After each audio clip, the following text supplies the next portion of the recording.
Pessoas, antes de mais nada, eu quero reiterar algumas questões que eu coloquei já na plataforma Moodle, mas que eu gostaria de reiterar para vocês. Algumas coisas que eu gostaria de reiterar rapidamente antes de entrar no conteúdo propriamente dito, é a metodologia, né? A metodologia sempre vai ser essa aula expositiva, sempre vai ser essa aula gravada, né? Aqui, onde eu vou passar uma apresentação de PowerPoint explicando os conteúdos da aula.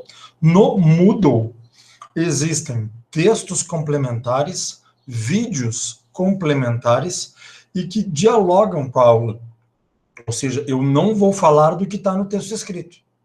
Porque o que está lá no texto escrito está.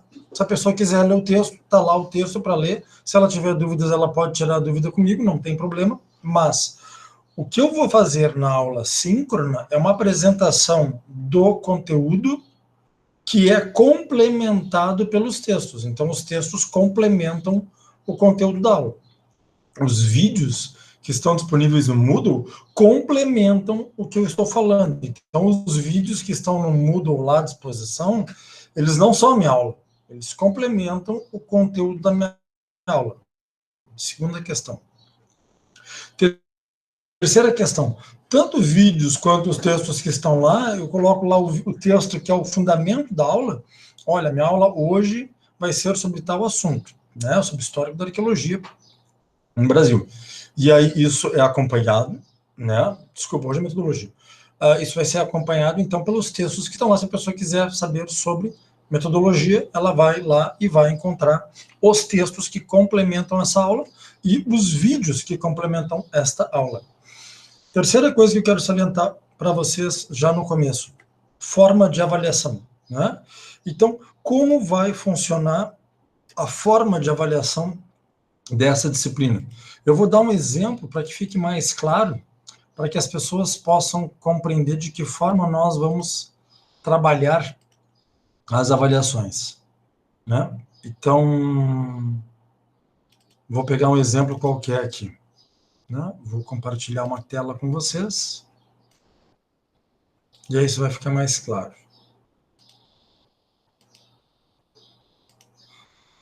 Então, vou pegar um exemplo. Isso que vocês estão vendo aí, vocês devem estar vendo aí, são, por exemplo, bolas de bolhadeira, né?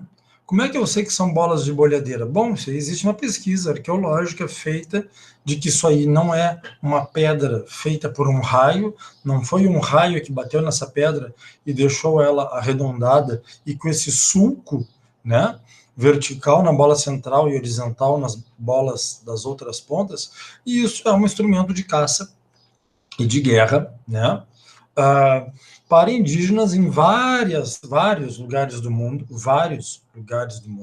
né? Eu quero dizer que isso tem na Sibéria, eu quero dizer que isso tem aqui no Rio Grande do Sul, na Argentina, no Uruguai, né? E isso, e essas bolas de bolhadeira, que são instrumentos de caça e também de combate corpo a corpo, é um artefato arqueológico, né? Então as pessoas podem encontrar esse artefato arqueológico. Qual vai ser o trabalho que eu vou pedir para vocês fazerem, né? Então, vou pegar a Maria Eduarda Mendes, que já trabalha comigo já desde o semestre passado, porque ela fez a disciplina de pré-história comigo. Então, a Maria Eduarda Mendes pode pegar esse artefato. E o que eu vou solicitar de trabalho para a Maria Eduarda Mendes em relação a esses artefatos? Eu vou pedir uma folha simples, aonde ela vai me dizer em que livros ela pesquisou que aparecem a questão das bolas de bolhadeira, em que textos ela leu, artigos científicos, né, ela leu sobre bolas de bolhadeira, e em que artigos de internet ela viu alguma coisa sobre bolas de bolhadeira. 10 referências no máximo de cada. E depois ela vai fazer um pequeno textinho a respeito de bolas de bolhadeira. Isso vai ser a primeira avaliação de todos vocês, tá? Não bolas de bolhadeira. Cada um de vocês, estou pegando o exemplo da Maria Eduarda Mendes, mas cada um de vocês eu vou atribuir um artefato arqueológico para vocês pesquisarem. Por exemplo, essa é uma bola de bolhadeira, mas ela é para guerra, né? Ela é de defesa pessoal, né? Ou uma vasilha arqueológica guarani. Bom, Então, o acadêmico, a acadêmica, vai me mandar um trabalho e vai apresentar esse trabalho na 7ª aula. Se vocês olharem o cronograma do Moodle, na 7ª aula está previsto a apresentação dos trabalhos, que é a primeira avaliação, né? E, por exemplo, posso pegar o exemplo, o Lucas, né? Lucas, tu vai apresentar um trabalho sobre vasilhas arqueológicas guaranis. Então, o trabalho do Lucas vão ser, então, 10 livros, né, referências. Ele não vai apresentar os 10 livros. Ele vai me mostrar, vai me trazer 10 referências que falam sobre alguma pesquisa acadêmica de arqueologia guarani. Vai me trazer 10 artigos científicos, no máximo 10, sobre a arqueologia guarani. E vai trazer mais 10 links, no máximo 10 links de sites, né, falando sobre as vasilhas guarani, ou no caso disso aqui, é um fragmento de uma outra arqueologia, que é a tradição taquara, né, que é o qual a gente tem pouquíssimos exemplares no laboratório, né, sobre a arqueologia da tradição taquara. Ah, André, mas o que é a arqueologia da tradição taquara? Bom, nós queremos que vocês pesquisem, né? Eu desejo que vocês ingressem no mundo acadêmico por uma parte que é a pesquisa em arqueologia, que é a pesquisa bibliográfica, que é o tema da aula de hoje também, né? Então, o tema da aula de hoje é pesquisa bibliográfica. Então, o primeiro trabalho que vocês vão apresentar para essa disciplina é, bom, então eu vou escolher a cerâmica taquara, né? 10 livros que falam sobre, no máximo 10, né? Livros sobre tradição taquara, no máximo 10 artigos acadêmicos sobre a tradição taquara e mais 10 links de internet pesquisando sobre tradição taquara. Isso é uma pesquisa acadêmica, vocês vão fazer uma pesquisa acadêmica e depois vocês vão apresentar isso na 7ª aula, que vai ser a aula de avaliação, a primeira avaliação. Certo? Se vocês tiverem alguma pergunta, vocês podem colocar ali no chat. Eu espero que vocês estejam vendo as imagens que eu estou passando aí. Isso é um raspador, né, da tradição Umbu, se não me falha a memória. E aí, então, bom, o que é a tradição Umbu? A mesma coisa. Eu quero que a tradição Humaitá, os talhadores da tradição Humaitá, os talhadores bumerangoides da tradição Humaitá, né, mesma coisa. Quem escolher a tradição Humaitá vai pegar, então, e vai apresentar 10 livros, no máximo 10 livros, que tratam sobre a tradição Humaitá, né? E depois 10 artigos acadêmicos sobre tradição Humaitá e 10 links de internet, porque os links de internet são altamente duvidosos, mas é interessante que vocês façam a pesquisa nesses 3 tipos de bancos de dados, né? Então, alguém me responde aí, vocês estão, boa tarde, vocês estão vendo aí as imagens? Vocês estão vendo as imagens? Ok, obrigado, Mendes. Então, esses artefatos são artefatos arqueológicos. Numa disciplina de arqueologia, o que a gente espera que vocês façam é olhar, André, mas o que é isso que a gente está vendo aí? Bom, isso é um machado circular discoide. Esse é um machado circular discoide, ele tem a forma de um Donitz, né? Como vocês estão vendo, só que as pontas dele são em ângulo, né? Isso é um machado para ataque e defesa pessoal. André, mas isso aí tem aonde? Bom, os peruanos, os incas usavam um machado desses, para vocês terem uma ideia. Aqui no sul do Brasil, a gente sabe que os guaranis usavam esse tipo de machado, mas não é exclusivo dos guaranis, né? Isso também os incas utilizavam, esse formato, alguns formatos um pouquinho diferentes, que eram machados para ataque e defesa pessoal, né?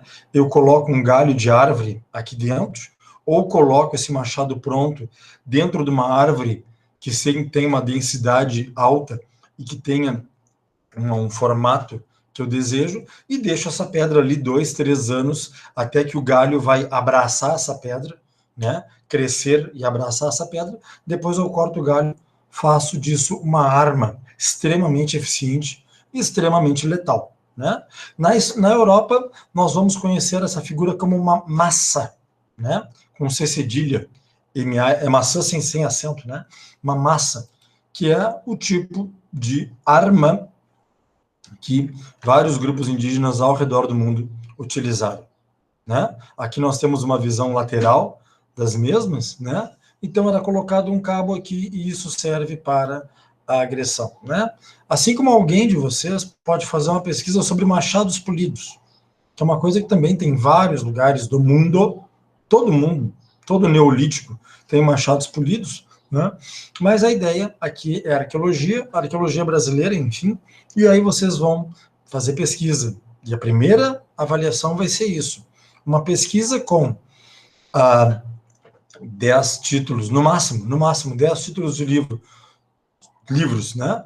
Com a presença de machados, o que é, qual é as pesquisas que já fizeram e tal, os grupos humanos que utilizam, 10 artigos acadêmicos, no máximo 10 artigos acadêmicos, e 10 referências de internet, né? Então, a primeira avaliação de vocês. Isso é uma mão de pilão. Mão de pilão é algo utilizado para triturar grãos. Então, o que vai... esse discoide aqui é muito interessante, eu vou deixar a curiosidade para vocês acharem o que serve esse discoide. E aí a gente tem coleções humanas e tal, tudo isso é muito divertido. Bom, então, queria deixar claro, então, a forma de avaliação que vai ser a 7ª aula. Nós estamos na 2ª aula, na 7ª aula, então, vai ter a apresentação dos trabalhos da primeira avaliação. Certo? Bom, vamos lá. Hoje a aula 2, como eu já comentei, é pesquisa bibliográfica, né? Trabalho de campo, leitura da paisagem e tipologia de sítios em paisagem, né? Bom, o que acontece? Deixa eu ver se eu consigo maximizar aqui ou minimizar aqui, sei lá qual é a palavra certa. O que acontece quando a gente...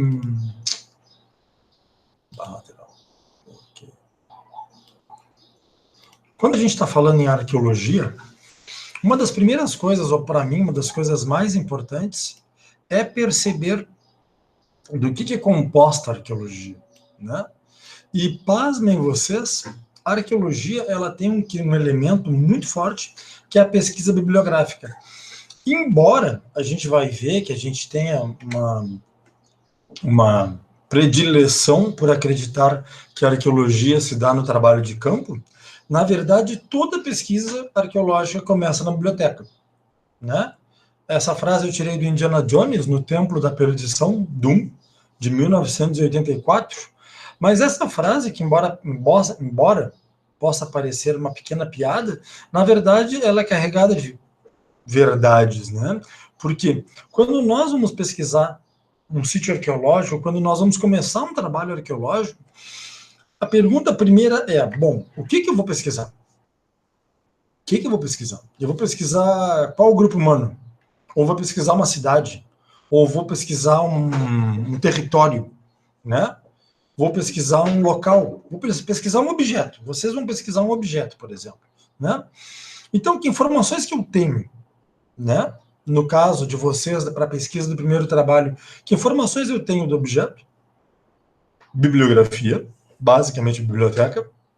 No caso de vocês, vocês têm uma grande vantagem que vocês têm formas de pesquisar que são extremamente acadêmicas, embora talvez vocês não conheçam, como Cielo, como Google Acadêmico, como plataforma do CNPq. Existem várias plataformas de pesquisa acadêmica aonde vocês podem pesquisar para além da internet, para além da navegação na internet de uma forma mais comum, mais rasa. Existem várias plataformas de pesquisa acadêmicas à disposição de vocês, né, através da internet. Então, isso permite que vocês tenham um grau de alcance, né, bastante maior do que simplesmente ir na biblioteca da universidade.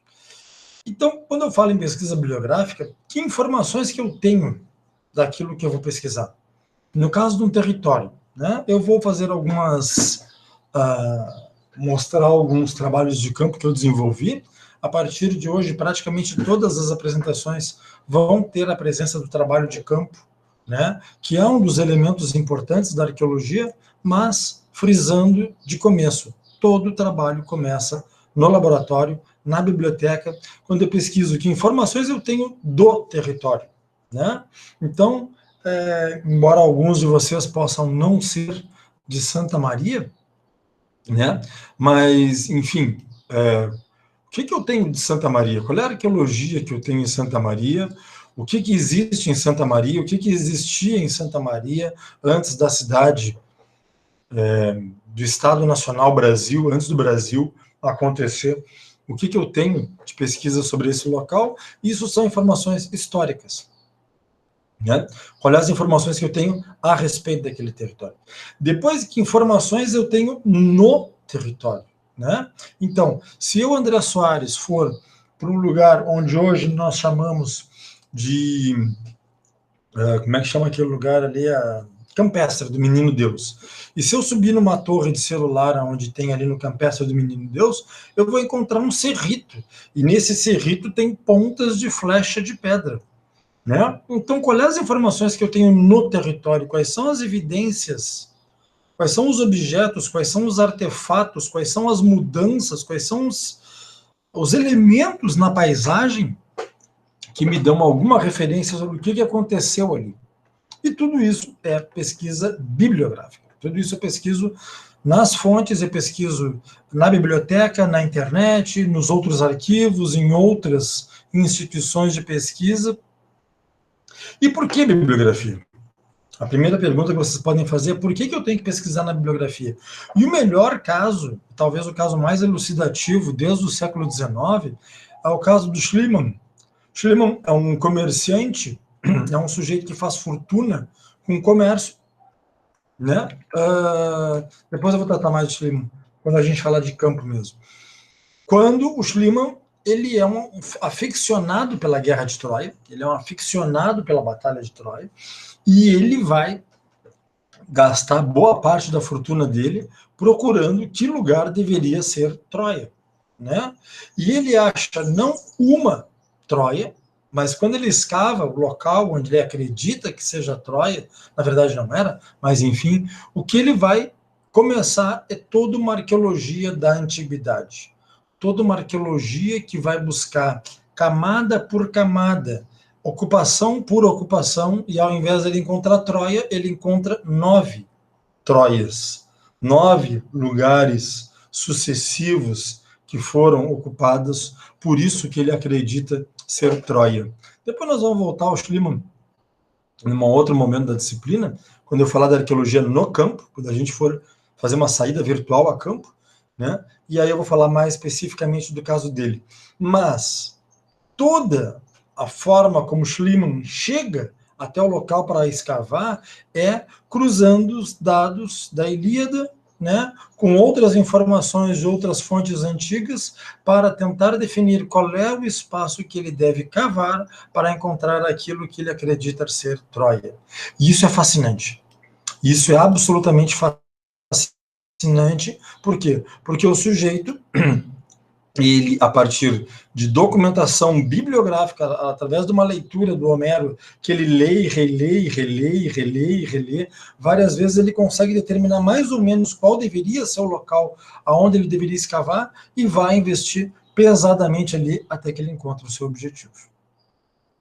Bom, agora quando eu falo em evidências, né, eu coloquei no slide anterior aqui, informações que eu tenho no território, e a pergunta é quais as evidências? O que é evidências em arqueologia?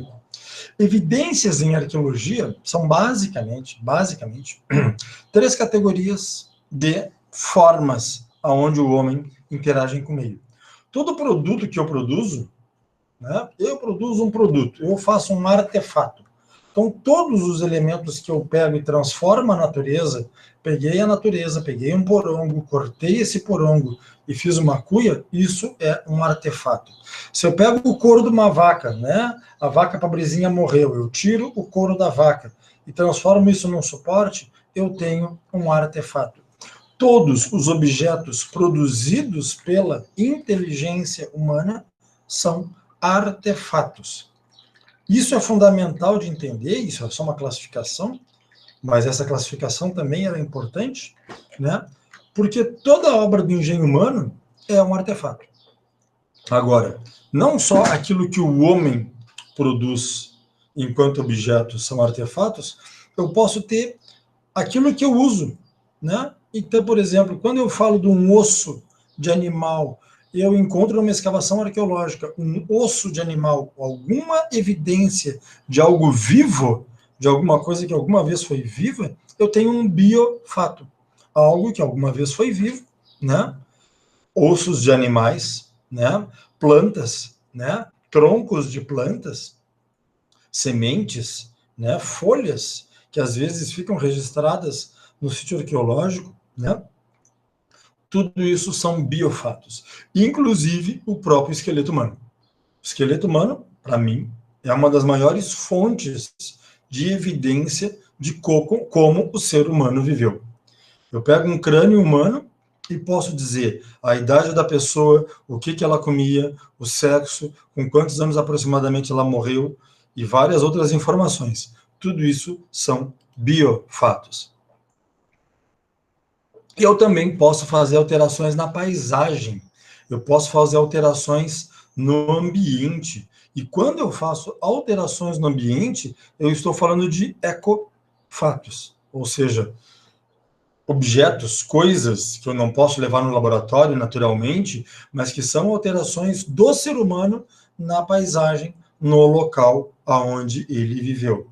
Nós temos vários tipos de túmulos feitos de terra ao longo de todo o planeta também. Nós temos os mounds no delta do Mississippi, a gente tem pirâmides de terra feitas na Guatemala, a gente tem cerritos, montes de terra no Brasil, a gente tem sambaquis, que são montes de conchas, né? Restos de alimentos também aqui no Brasil. Sambaquis tem no Brasil, tem no Japão, tem em Portugal, tem na...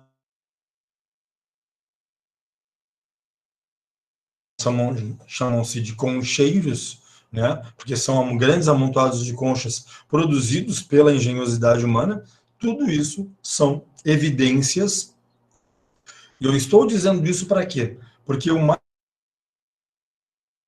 graduação de história é que a arqueologia trabalha com lixo. Ah, o arqueólogo trabalha com lixo lá, o sujeito jogou alguma coisa fora e aquilo ali que o arqueólogo trabalha. O arqueólogo é um lixeiro. Não. Também trabalhamos com os restos foram jogados fora pelas civilizações do passado, mas a gente não trabalha só com lixo, né? A gente trabalha com tudo que o ser humano produziu, né, no passado, e tudo que o ser humano produz no passado é objeto de atenção arqueológica. Então, aqui eu tenho uma ponta de flecha destacada entre várias outras pontas de flecha, isso é um artefato. Foi jogado fora, foi perdido, o caçador perdeu uma flecha no meio do mato e a haste apodreceu, a pena apodreceu, sobrou somente a ponta de flecha, isso é um artefato. Quando eu vou num lugar, na campanha, e a arqueologia se faz muito em campo, né? E eu encontro um cemitério abandonado, isso é um artefato. Cemitérios existem na arqueologia ao redor de todo o mundo. Pode ser uma pirâmide, é um cemitério, né? Como pode ser um cemitério qualquer, um enterramento qualquer. Isso também é artefato. Quando eu faço uma mangueira de pedras, para quem não sabe o que é uma mangueira, é um curral, é o local onde eu guardo animais, né? Para vários usos, e eu faço, né, esse curral, eu faço essa mangueira de pedra, isso é um artefato. Ah, André, mas essas pedras todas aqui, elas não foram trabalhadas assim? Essa disposição dessas pedras em forma de muro, a altura delas, a forma como ela é, redonda, quadrada, retangular, tudo isso faz dessa mangueira um artefato. Tanto quanto uma casa também é um artefato. Então, se eu vou numa região que eu não sei a imigração de uma cidade qualquer, e eu vejo tal tipo de forma dessa casa, eu vou dizer, essa casa é uma região. A casa foi construída segundo um parâmetro de modelo de casas alemãs, de casas italianas. Então, eu posso pressupor aproximadamente qual é o período colonial e quem fez aquela casa através desse tipo de registro. Eu posso ter louças, e aqui tem ossos também.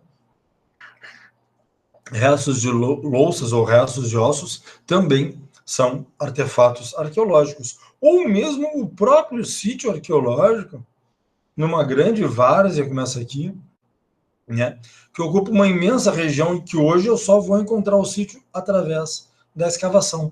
Tudo isso são artefatos arqueológicos. Eu tinha esquecido a cerâmica aqui no meio, né, que também é um objeto arqueológico. Não existe na natureza a natureza moldar uma peça em barro e queimá-la a mais de 700 graus de uma forma controlada. Isso não existe na natureza, né? O que existe é a cerâmica, que é o barro cozido, e isso vai fazer desse objeto, então, um artefato humano. Se vocês tiverem perguntas, coloquem no chat ali, eu vou tentar acompanhar hoje o chat mais de perto. E da mesma forma, eu posso falar, como eu falei antes, né? Os biofatos, o próprio esqueleto humano é um objeto arqueológico.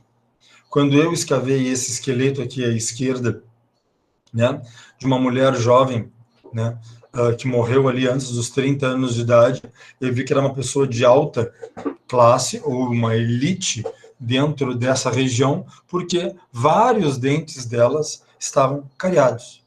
Haviam várias cárias nos dentes, e isso me mostrava que essa pessoa tinha um poder aquisitivo no final do século XIX, porque nem todo mundo tinha acesso ao açúcar da forma como nós o conhecemos hoje. E quem provoca açúcar é carboidrato, e carboidrato, os açúcares são campeões do carboidrato e provocam cáries, né? Então, eu posso analisar um esqueleto humano e dizer a classe social, a idade, a dieta, vários elementos a partir de análises bem simples. Isso tudo é arqueologia. E como eu falei nas mudanças na paisagem, nos ecofatos, né? Quando eu falo de uma grande barreira de palhas e terra e madeira, aonde os índios utilizam isso aqui atualmente para pescar, né? A corrente do rio leva os peixes de um lado para outro, né? E eles criam essas barreiras, impedindo os peixes maiores de cruzarem, e assim eles pescam os peixes, que ficam vivos aqui, não conseguem cruzar, e ficam vivos semanas, né?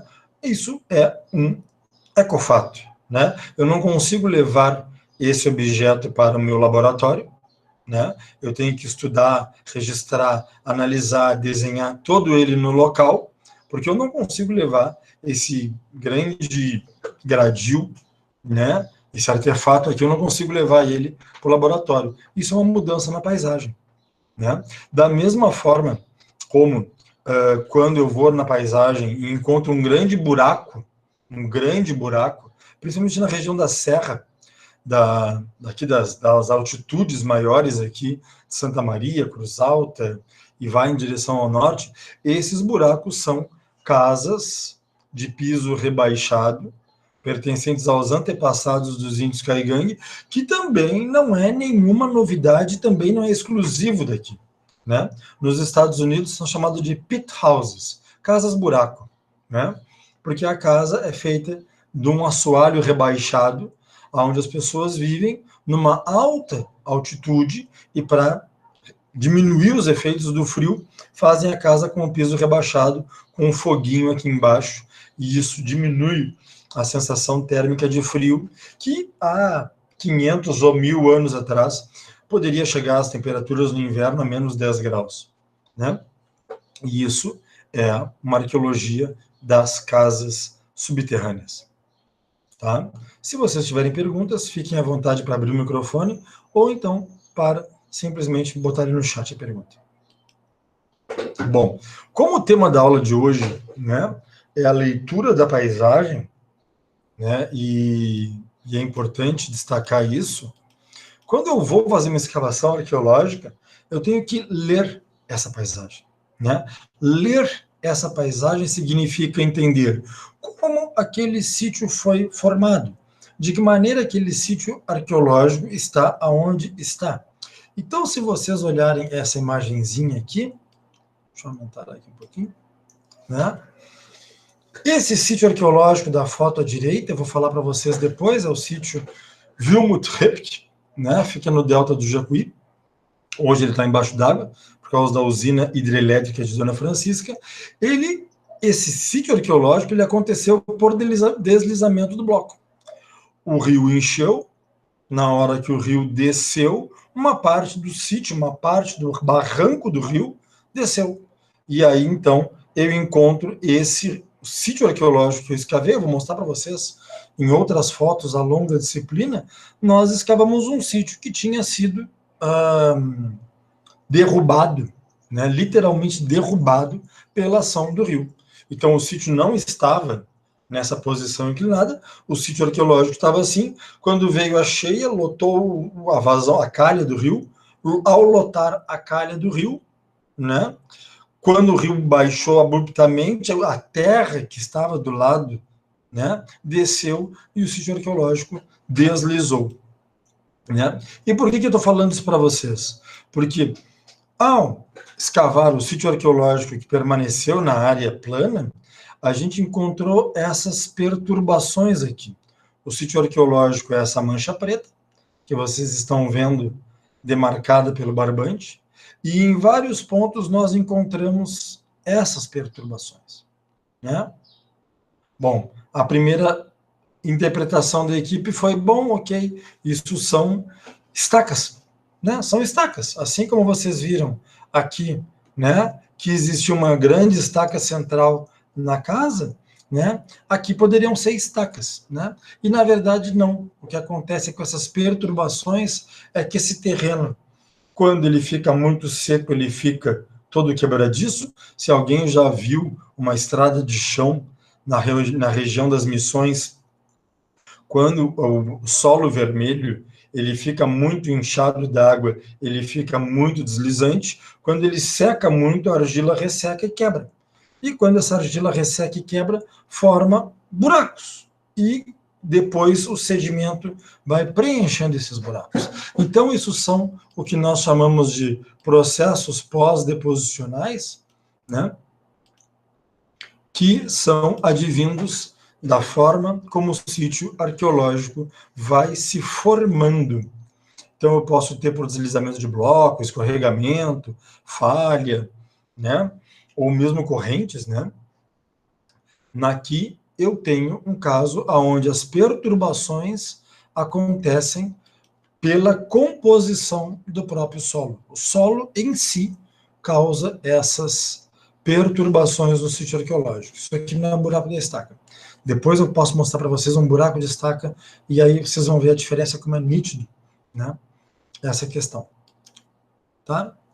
E tenho, isso aqui é um isso aqui é um processo pós-deposicional ocorrido pelo clima, né?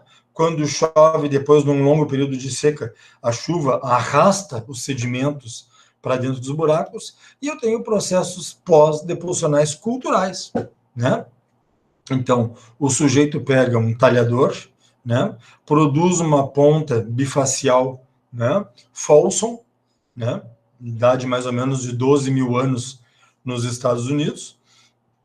Ele vai lá e caça um mamute, geralmente ele conduz o mamute até uma área banhada, alagadiça, onde o mamute não vai ter muito como se mexer, e caça bandos, né, vários bandos, várias pessoas em grupo vão caçar esse mamute, né? E no Novo México a gente tem um lugar onde tem mais de 12 mamutes caçados, provavelmente porque aquela região, né, provavelmente não, porque aquela região era uma religião de, como é que eu vou explicar? Piche, né? De resíduo petrolífero, que não é de petróleo, mas é o óleo natural, aonde os animais, quando eram conduzidos para lá, ele atolava no piche. E quando eles atolavam ali, os caras caçavam, né? E essa ponta vai ser usada até que ela parte, e quando ela parte, ela vai ser abandonada, né? E nós vamos ter vários casos disso aqui no Rio Grande do Sul também, de pontas que foram quebradas e vão ser abandonadas, e vão ser reutilizadas e tal. Isso tudo é um processo pós-deposicional cultural. Bom, outros processos pós-deposicionais são de caráter natural, né? Aqui eu trouxe 3 exemplos de vocês. O homem de Tulum, né? Que é um sujeito que foi conservado num pântano, né, aonde estavam extraindo turfa. Turfa é carvão vegetal, né? O pântano ele vai decompondo matéria orgânica, baixíssima quantidade de oxigênio, e os caras estavam lá e dando de cara com esse sujeito muito bem preservado, inclusive com a touca de couro que ele estava, ele foi asfixiado, ele foi morto, né, por asfixia com essa tira de couro, e esse sujeito foi conservado porque ele estava numa área de pântano e ficou sem oxigênio, né, e pela ausência de oxigênio, então as bactérias aeróbicas não puderam agir e essa parte do corpo ficou preservada, né. Nós temos, isso é uma combinação de alta umidade, né, o sujeito está embaixo d'água, né, embaixo d'água, mas em água doce, né. A gente tem, por exemplo, múmia de frio, né? No Peru é muito comum encontrar-se em altitudes entre 5 e 6 metros de altitude, oferendas que são jovens, geralmente jovens crianças, né? Não tem adultos, até adolescentes, que são pessoas que são sacrificadas aos deuses no período do Peru incaico, e essas pessoas ficam conservadas pelo frio, pela baixíssima umidade, aí a umidade é quase zero, não há umidade, né?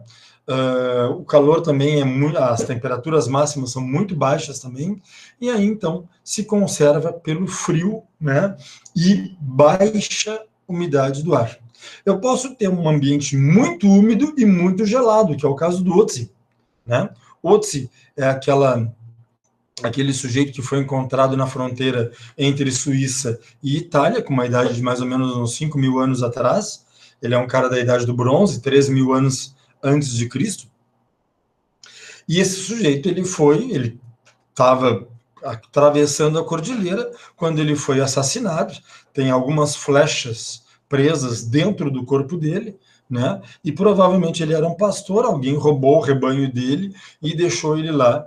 E num degelo, num desses degelos que eu não me lembro o ano, né? Encontraram esse corpo, né? Primeiro pensaram que era algum alpinista, né? E depois as análises mostraram que era alguém da Idade do Bronze, se não me falha a memória, né?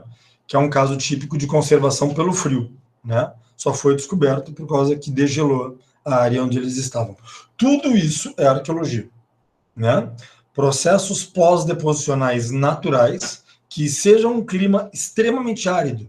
Eu tenho múmias no Egito pela ausência total de umidade do ar, né? O ar é muito seco, né? E vários trabalhadores que não eram faraós, que não eram reis, que não eram sacerdotes, foram jogados numa caverna e o corpo mumificou naturalmente, secou, desidratou, que nem uma uva passa, né? Desidratou de tal forma e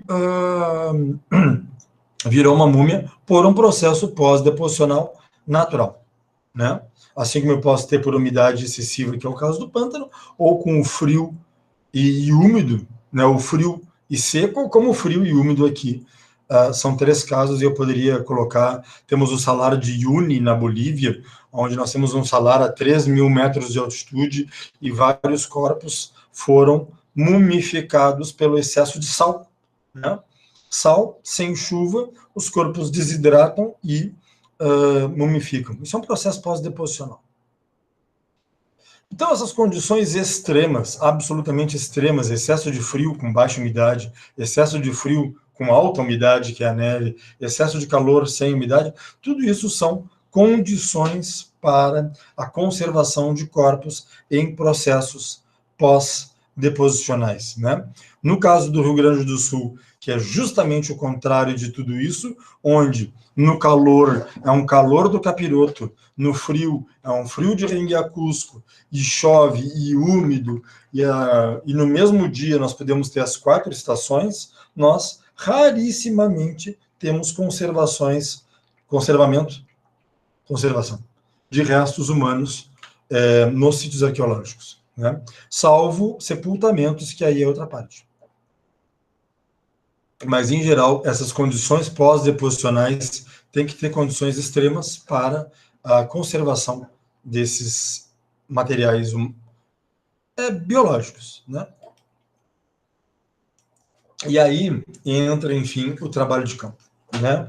Depois que a gente fez pesquisa, depois que a gente fez toda uma série de levantamentos da região, da área, culturas locais, o que eu posso encontrar, o que eu não posso encontrar, né? E quando eu falo o que eu não posso encontrar, é porque nós temos exemplos no Rio Grande do Sul de artefatos que vieram de muito longe, e os arqueólogos têm que se virar nos 30 para descobrir como é que aqueles objetos foram para lá parar naquele sítio. Então, depois que a gente sabe o que se espera, como se espera, o que eu espero encontrar, como, de onde eu espero encontrar alguma coisa e como é que se apresenta, então eu vou a campo. Eu vou a campo, depois de um monte de bibliografia, né? Ah, André, então se eu encontrar um sítio arqueológico, encontrar ouro, bom, meu amigo, tu tem um grande problema, minha amiga, você tem um grande problema, porque os nativos do Sul América não trabalham com ouro. No máximo, Peru para cima, né? Então esse material teria que vir de muito longe, né? Então a gente tem que saber o que a gente espera, o que a gente não espera, para saber o que fazer. Então, o ponto alto aqui é que o trabalho de campo ele é resultado de uma pesquisa bibliográfica. E essa pesquisa bibliográfica produz uma pergunta. O arqueólogo faz uma pergunta hoje e vai tentar responder com a escavação arqueológica. Se vocês olharem o vídeo que está lá indicado para a segunda aula, vocês vão ver lá arqueologia histórico-cultural versus arqueologia processual. É que boa parte da arqueologia, depois dos anos 80, virou arqueologia processual ou pós-processual. Se alguém tiver alguma dúvida, pega o videozinho lá na aula 2, na aula de hoje, lá do Moodle, que tem um videozinho de 11 minutos que explica um pouco dessa parte da teoria. Mas hoje, a maior parte dos arqueólogos pensa numa pergunta, né? E quando ele vai para campo, ele procura a resposta dessa pergunta. A gente não escava por lazer, a gente não escava, né? E por isso que eu coloquei ali o que a arqueologia de campo não é. A arqueologia de campo não é camping, não é passeio, não é diversão, não é férias similares, não é piquenique, não é zoeira, pegação, naturalismo, alcoolismo e outras coisas tantas que vocês podem pensar vendo os filmes do Indiana Jones, da Lara Croft ou qualquer outro documentário da National Geographic. A arqueologia de campo é você ir para campo, trabalho de campo, com uma pergunta na cabeça e tem que escavar, esperando que os dados que você obtém da escavação possam lhe ajudar a responder essa pergunta. Claro que hoje nós temos um problema adicional, né? Que boa parte da arqueologia ela é uma arqueologia de contrato. O que é arqueologia de contrato? Quer dizer que eu preciso fazer uma estrada, vai passar a estrada por aqui, e ao passar por aqui, o arqueólogo vai lá para saber se tem sítio arqueológico ou não. Então, as perguntas ficam postergadas, né? A Maria Eduarda Mendes pergunta, o solo básico propicia a conservação de materiais orgânicos ou inorgânicos? Não entendi no texto, beleza. O que acontece é que básico, né, ou ácido, né, são categorias de pH. O que é pH? É o índice de acidez no solo, né? Então, vou citar um exemplo que talvez tu possa participar, Mendes. Nós fizemos uma escavação na beira do rio Taquari, né? E nas áreas onde existem a fogueira, nas áreas onde os índios faziam fogueiras, eram áreas onde o pH, medido com densímetro, né, com pH ímetro, né, um medidor de pH, era 7.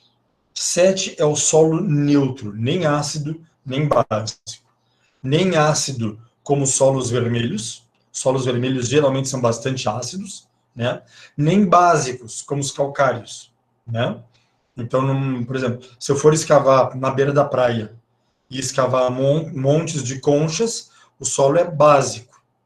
Se eu pegar e escavar na região das Missões, solo vermelho, geralmente é ácido.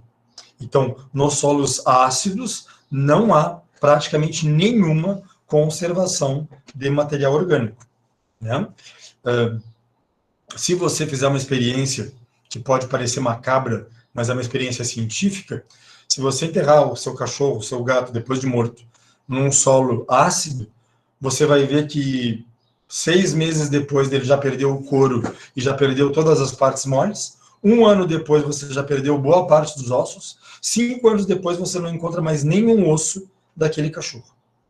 né? Talvez, no máximo, uma mudança de coloração de solo. Né? Por quê? Porque o sólido ácido, ele destrói com todo tipo de matéria orgânica. O solo básico, né? Estou pegando os concheiros, mas eu posso pegar calcário, por exemplo. Né? Quando a gente fala lá da Luzia, em Minas Gerais, a Luzia foi encontrada numa caverna. Essa caverna é de calcário. Esse calcário é extremamente básico. Então, é um local muito mais propício para a conservação de ossos. Né? Ok? Se eu respondi, dá um ok, se não, pergunta de novo. Né?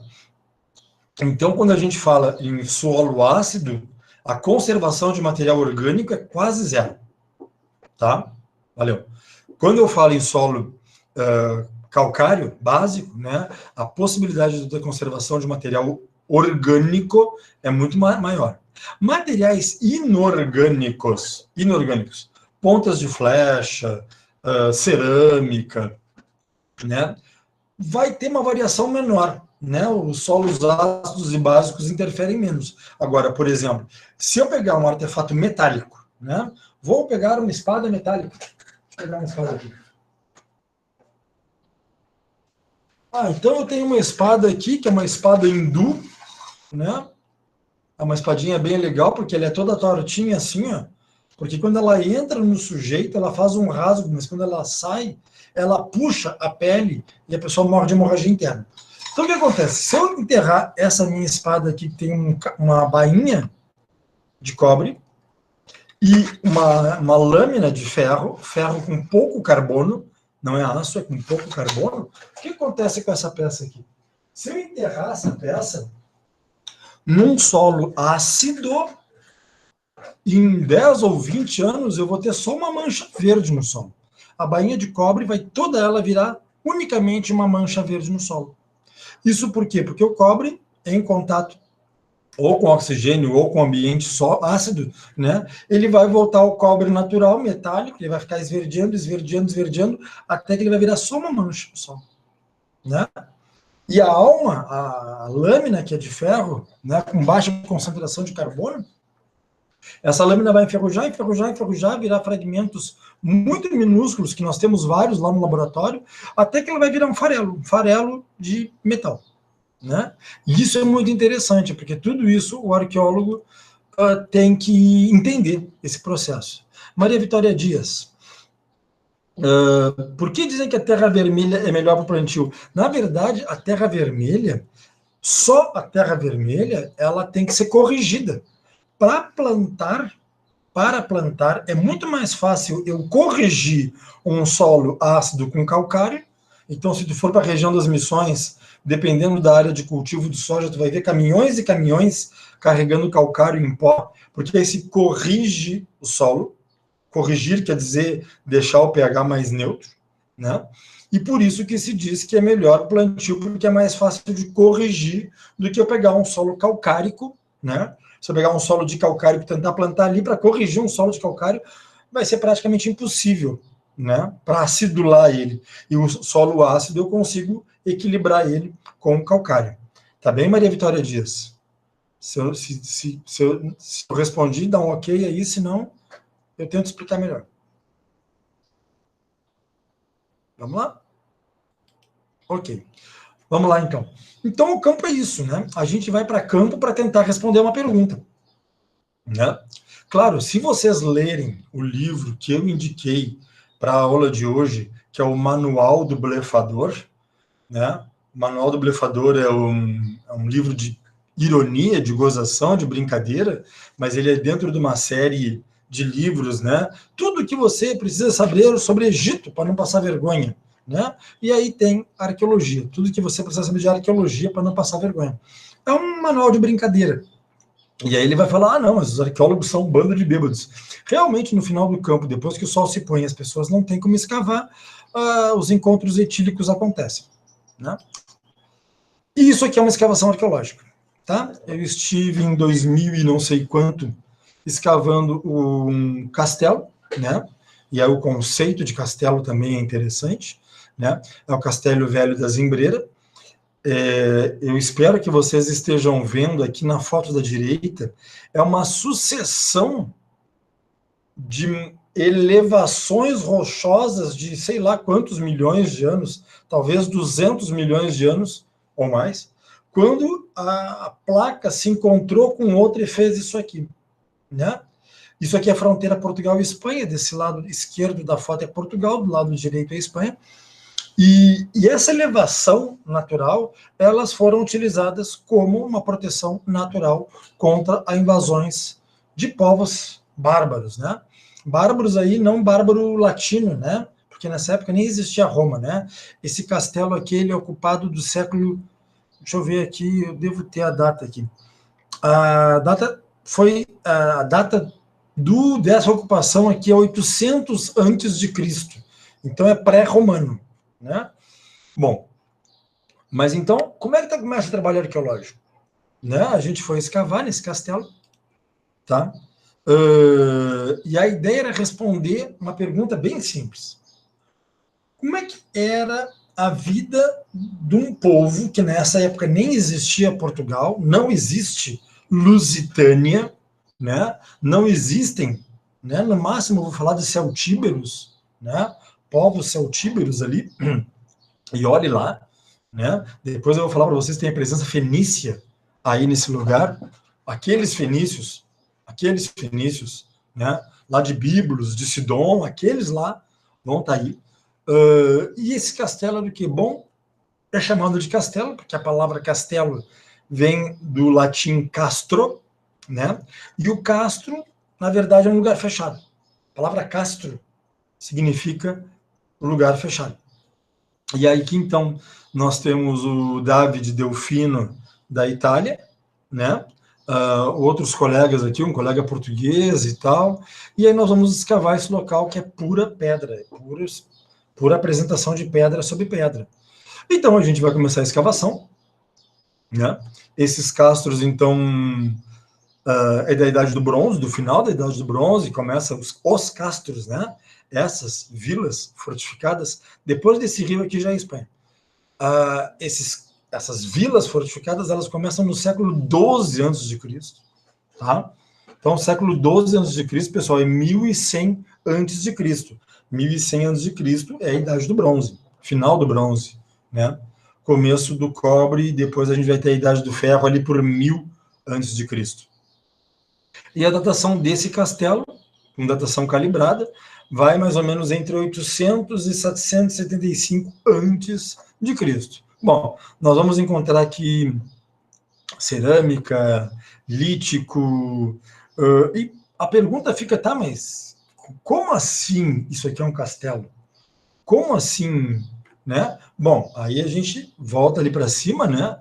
O castrum, o acampamento militar, né? Esse local fortificado para a defesa de invasores que estão vindo do que hoje é a Espanha, né?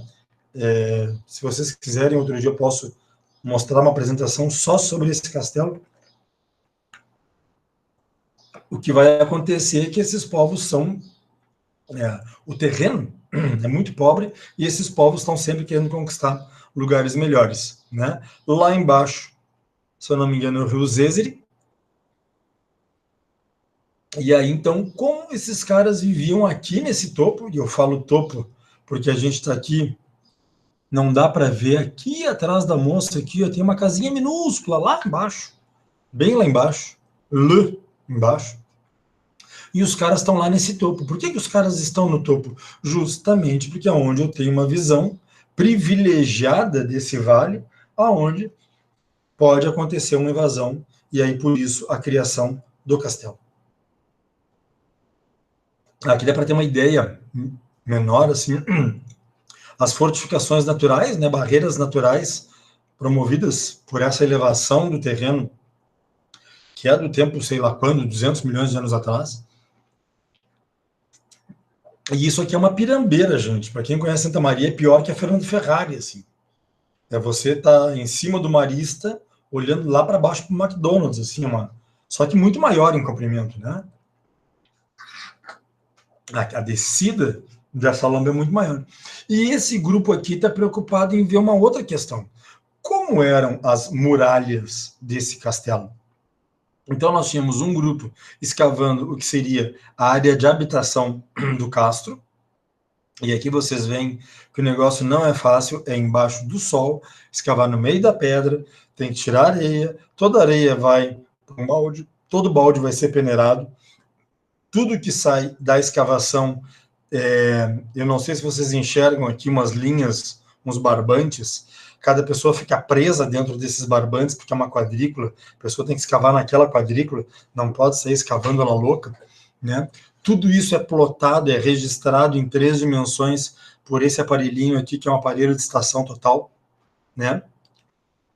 E se alguma coisa escapou da pessoa e vai para o balde, vai para a peneira, tem outra classificação para a gente saber de onde saiu, para poder remontar esse espaço, para a gente poder depois, né? Para quem olhar o vídeo lá de teoria, né? A gente tenta remontar quais os objetos e a distribuição espacial desses objetos no lugar. Lembrando de todos aqueles fatores pós-deposicionais que vão intervir, né? Todas aquelas coisas que eu citei antes de fatores pós-deposicionais vão agir sobre aqui, sobre o campo, né? E quando eu escavar, eu tenho que saber disso.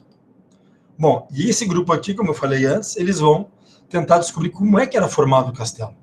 E aí eles vão tentar reconstruir como era a parede desse castelo, né? Escavando no entorno, escavando para ver o processo de deposição, para ver o quê? Para ver depois que, na verdade, quando a gente fala de castelo, é simplesmente um amontoado de pedras, amontoado, que nem aquela mangueira que eu mostrei lá no segundo slide, no terceiro slide eu mostrei aquela mangueira, era simplesmente um amontoado de pedra, só que tinha meio metro de altura, né? Então o castelo, esse castrum, aí de 800, quase 900 antes de Cristo, o castelo era simplesmente um murinho de pedra. Mas André, qual é a moral de fazer um murinho de pedra? Bom, vocês viram que as pedras são extremamente abundantes. Se alguém resolvesse atacar esse povo pegava todas essas pedras e jogava do morro acima, ladeira abaixo, para quem quisesse invadir. Então, toda a construção desse muro, embora fosse um muro baixo, na verdade ele não era uma barreira, não era uma paliçada, não era um muro de contenção das pessoas. Era um muro, sim, construído, né, mas que objetivava principalmente eu ter a possibilidade de atacar os meus opositores, né, jogando pedras nele, que eram a maior elemento disponível no local. Certo? Então, isso é que revelou a escavação desse lado, né, do muro do castelo, provando que aquilo ali era uma construção baixinha, 1 metro de largura, pouco mais de 1 metro de largura, com pedras amontoadas.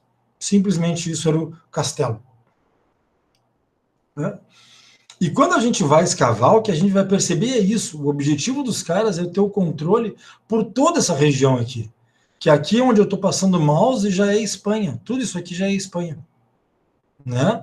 E o que mais marca a presença desses castelos em toda a região de Portugal é uma linha de castelos defensivos, praticamente desde a pré-história, para combater a invasão desses povos que vêm do leste.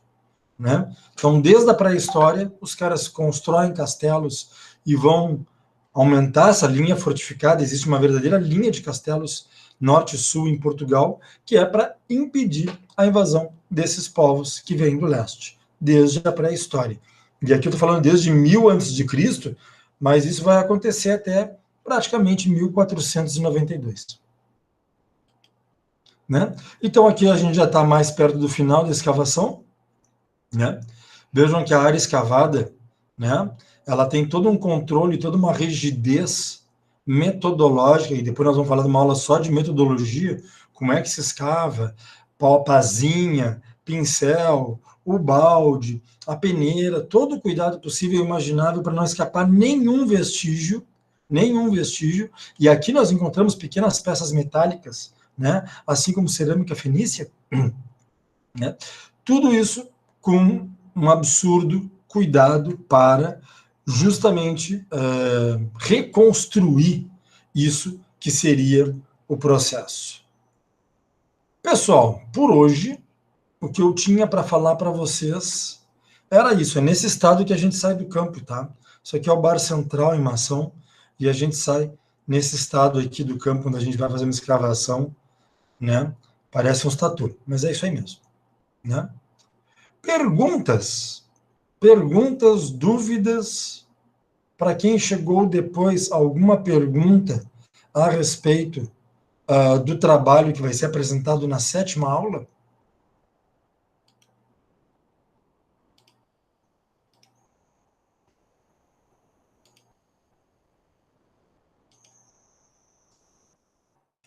Gente boa? Alguém com alguma pergunta a respeito?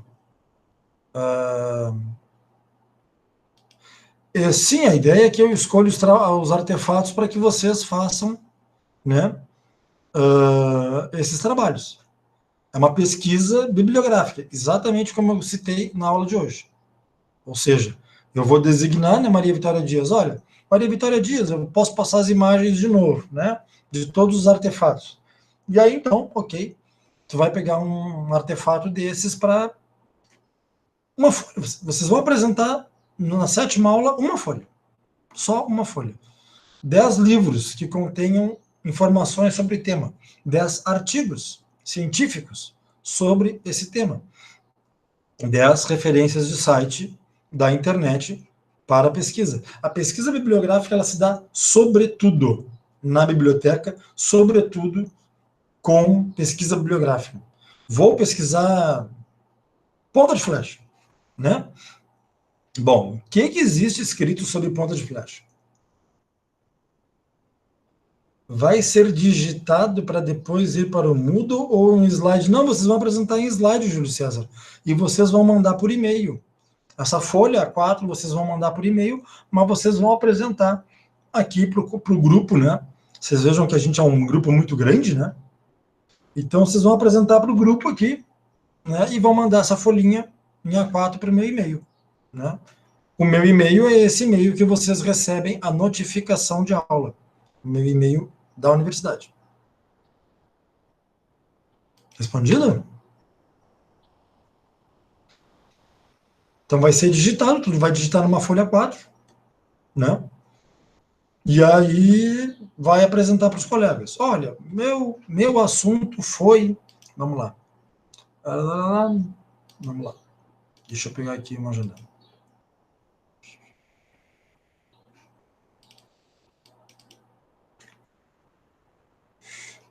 Vou pegar um troço estroncho aqui, tá?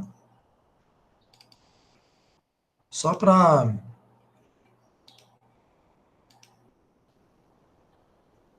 Esse textinho, Maria Eduarda, vai ser justamente aquilo que tu vai ter lido, pesquisado, né? Então tu vai apresentar. A gente chama isso de estado da arte. Estado da arte, tu dizer assim, ó, olha, vou pesquisar sobre esse troço aqui. O que é esse troço? Esse troço é um zoólito. Zoo, porque tem forma animal, lito, porque ele é feito de pedra. O que é um zoólito? Bom, então tu vai pesquisar sobre zoólitos e tu vai procurar lá no Google Acadêmico, no Google Scholar, no academia.edu, tu vai procurar na Biblioteca Nacional do Congresso livros que falem sobre zoólitos. Tu vai encontrar um monte de livros, né? Zoólitos de Santa Catarina e tal. Um monte mesmo. Tu não precisa ler os 10 livros, mas tu vai me mostrar, né? Me apontar os 10 livros que tu selecionou que tu poderia ler, né?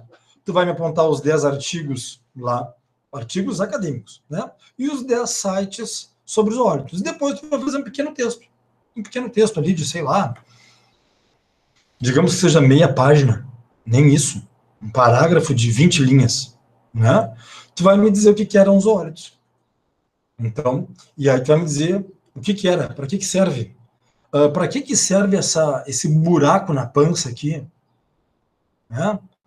Era porque os deuses eram astronautas? Eram porque os maias estiveram no Brasil? Então, é esse tipo de coisa, né? Então, tu vai fazer uma pesquisa arqueológica sobre um artefato, e esse artefato aqui é zoólito, por exemplo. Tá? Quer pegar o zoólito, Maria Eduarda Mendes?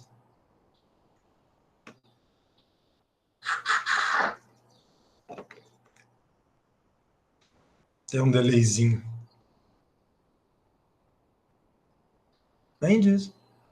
Quer os machados? Então tá. Então tu vai pegar os machados polidos. Beleza. Então a mesma coisa. 10 livros. Vamos pegar os machados aqui então. Né? Tem betá, quebra-coquinho, ponta de flecha, ponta de lança, crânio humano, fêmur humano. Isso aqui deve ser uma sífilis. Essa bolinha de coisa divertida, mão de machados. Né? Então, a Maria Eduarda Mendes vai trabalhar com os machados. Então, tá. Digamos que tu não ache 10 livros falando sobre machados. Tá, mas então tu achou 4 livros que falam sobre machados polidos na pré-história brasileira. Ok.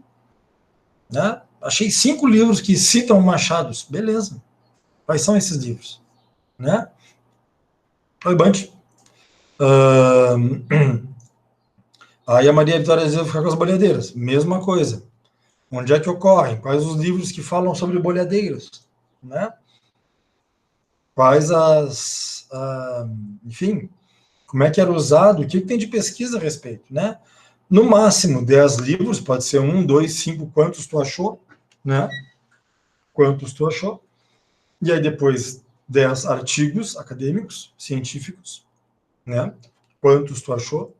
No máximo 10, né? E no máximo 10 sites. Porque senão nós vamos botar 50 sites que se repetem, e os sites todos se repetem, né? E não precisa ser só referente ao Brasil. Não precisa. Não precisa ser só referente ao Brasil. Né? Embora tenha bastante livros sobre arqueologia brasileira nesse sentido. Mas não precisa ser estrito. Quando eu falei para Maria Vitória Dias ali, né?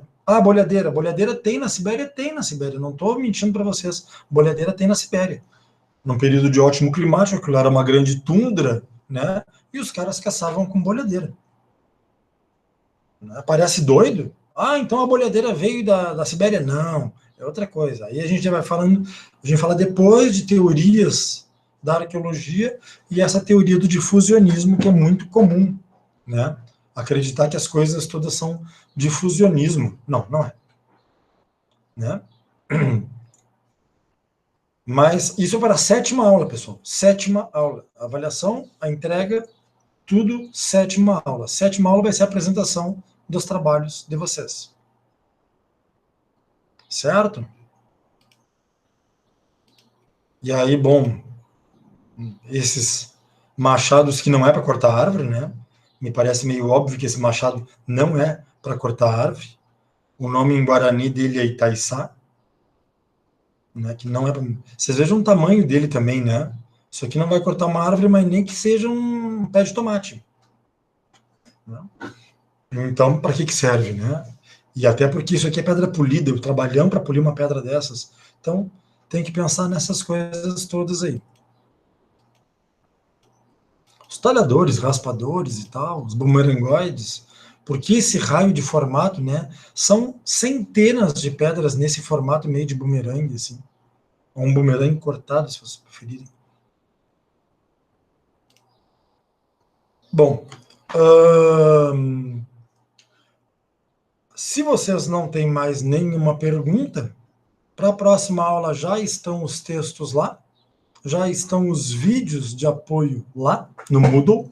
Toda a nossa comunicação vai ser por Moodle, tá? Hoje eu já coloco o link dessa gravação, eu já coloco no Moodle na aula de hoje, né? Já agendo e convido todos vocês pelo site, pelo e-mail institucional para a reunião da próxima segunda, e quando houver aula no sábado, eu vou avisar vocês, né? Para quem quiser participar. Há alguma pergunta?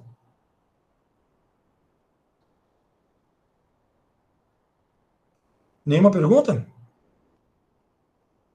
Bom, se não tem nenhuma pergunta, são 3h10, né? A gente tem 2 períodos de aula teórica, 2 períodos de aula prática. A aula prática vai ser essas pesquisas que vocês vão fazer para apresentar os trabalhos que vão ser avaliação, né? E aí eu encerro a aula por aqui. Tá bem? Obrigado a todos vocês e até a próxima segunda. Fiquem bem.